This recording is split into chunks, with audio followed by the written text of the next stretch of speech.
Our government is committed to carry forward the work of strengthening the higher education system with even greater energy and sense of purposefulness in the future.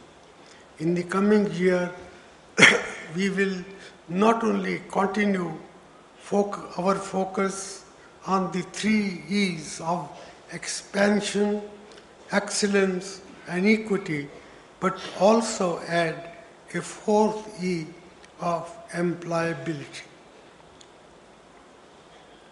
The recently launched Rashtriya Uchitar Shiksha Abhiyan recognizes the importance of the state higher education institutes which cater to a majority of the students receiving higher education in our country.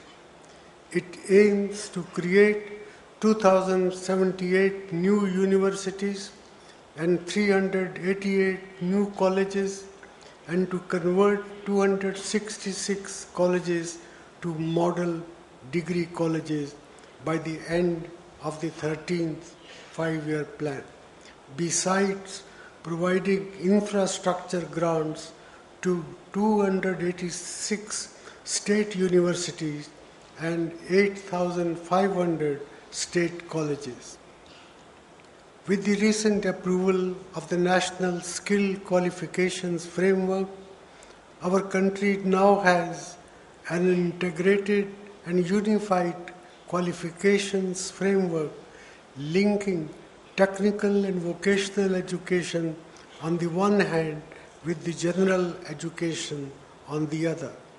This is a part of our efforts to encourage skill development in a big way so that a trained workforce is available to meet the needs of our growing economy and new opportunities for productive employment are created in large numbers. It will now be possible for people who have acquired training through non-formal channels to get their skills certified and therefore get better opportunities in the formal job market. Ladies and gentlemen, as a country, we can be reasonably proud of the achievements of the alumni of our premier institutes of higher education. They have done exceptionally well in a diverse range of areas all over the world.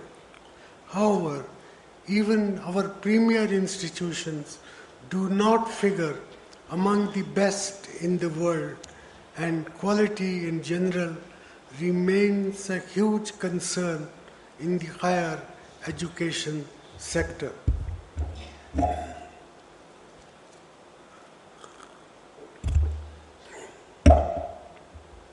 This brings me to the related issue of shortage of faculty in our institutes of higher education.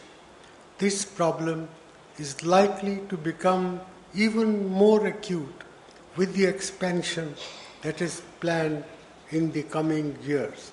I would urge the University Grants Commission and other stakeholders in the higher education system to urgently consider the issues of quality and shortage of faculty and find innovative methods of resolving them.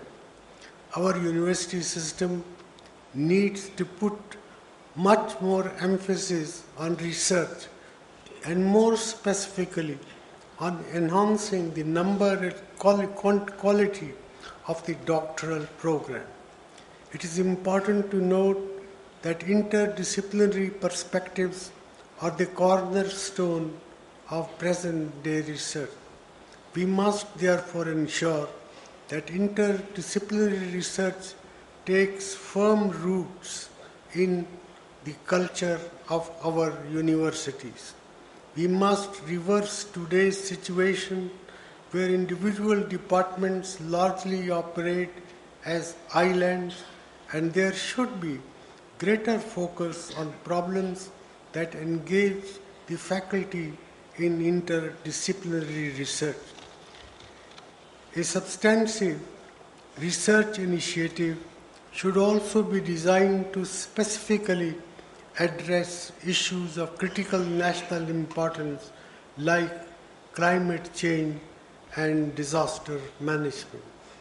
There is also an urgent need for strengthening the university-industry interface to give a boost to research and development.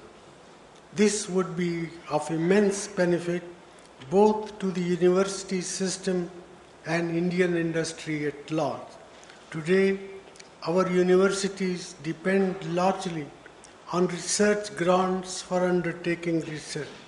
Greater support from industry will not only lead to better research outcomes, but also enable industry to utilize these outcomes for meaningful practical application.